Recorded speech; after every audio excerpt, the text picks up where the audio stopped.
सीधा सीधा है कि उत्तराखंड के जो स्कूल हैं वो पिछले 20 सालों से गर्त में जा चुके हैं। हजारों स्कूल बंद हो गए हैं। यहां पर रही सरकारें, चाहे वो दोनों में से किसी भी पार्टी की हो, उन्होंने लगातार स्कूल बंद किए हैं और उसका खामियाजा उत्तराखंड के आम आदमी को, आम जनता को, आम नागरिक को और बच्चों को भुगतना पड़ रहा है। एक पीढ़ी भुगत चुकी है, अगली पीढ़ी भुगतने के लिए तैयार है। अगर कोई गरीब है वो सरकारी स्कूल में ही अपना बच्चा पढ़ा सकता है तो उसका जिम्मेवारी किसकी है? सरकार की है। लेकिन उत्तराखंड में पिछले 20 सालों में 9 मुख्यमंत्री देने वाली सरकारों ने उत्तराखंड के सरकारी स्कूल लगातार बंद किए हैं। हजारों स्कूल उत्तराखंड में बंद हो चुके हैं, हजारों बंद होने की कगार पे हैं। स्कूल में बच्चा जा नहीं रहा है। शिक्षा को देने वाले हमारे शिक्षक जो जाना चाहते हैं उन्हें सरकार सुविधा दे नहीं रही है। उनको सुविधा देंगे तो वो भी अच्छी शिक्षा दे पाएंगे। ये सब बातें, क्योंकि मनीष जी उत्तराखंड में आए, उन्होंने जीवनवाला डोईवाला जो माननीय मुख्यमंत्री त्रिवेंद्र सिंह रावत जी की विधानसभा है, वहां एक स्कूल में गए। उस स्कूल का मॉडल आप लोगों ने देखा और वही हाल पूरे उत्तराखंड के स्कूलों की है।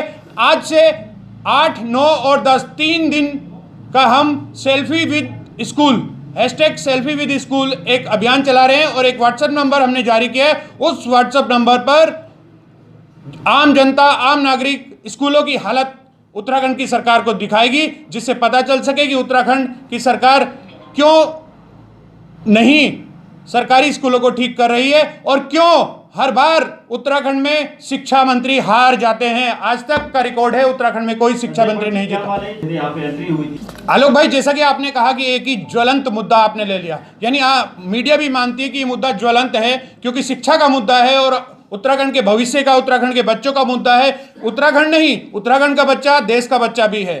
तो ये देश के भविष्य का, राष्ट्र निर्माण का सवाल है शिक्षा। अगर इस शिक्षा पर कुछ % को शिक्षा मिलेगी जो अपने प्राइवेट स्कूलों में भेज सकते हैं, क्योंकि समाज है, समाज में गरीब और अमीर सभी होते हैं, सभी से देश बनता है, सभी से समाज बनता है। तो वो गरीब क्या देश का हिस्सा नहीं है, देश के नागरिक नहीं है? क्या वो राष्ट्र निर्माण में सहयोगी नहीं होना चाहिए?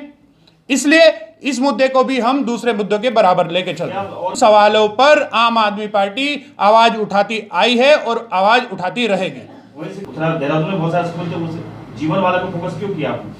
जी, शिक्षा मंत्री जी ने ये सवाल किया, जैसा कि आप कह रहे हैं। तो शिक्षा मंत्री जी से आप जैसे ही एक भाई बंधु हमारे थे पत्रकार, उन्होंने तेहरा का पहाड़ा पहुंचा था। उस तेहरा का पहाड़ा न जानने वाले शिक्षा मंत्री जी, वो डोईवाला जहां से हमारे माननीय मुख्यमंत्री आते हैं, उन मुख्यमंत्री, माननीय मुख्यमंत्री जी, अगर वो अपनी विधानसभा जो कि बिल्कुल प्लेन में है वहां का स्कूल नहीं संभाल पाते तो दूर दराज सीमांत क्षेत्रों के स्कूलों का क्या हाल होगा, ये सब सोचने का विषय है। माननीय शिक्षा मंत्री जी, आप तो कम से कम कुछ कदम उठा लीजिए। मुख्यमंत्री तो 0 वर्ग मुख्यमंत्री हैं, कम से कम शिक्षा मंत्री तो कुछ कदम उठाएं।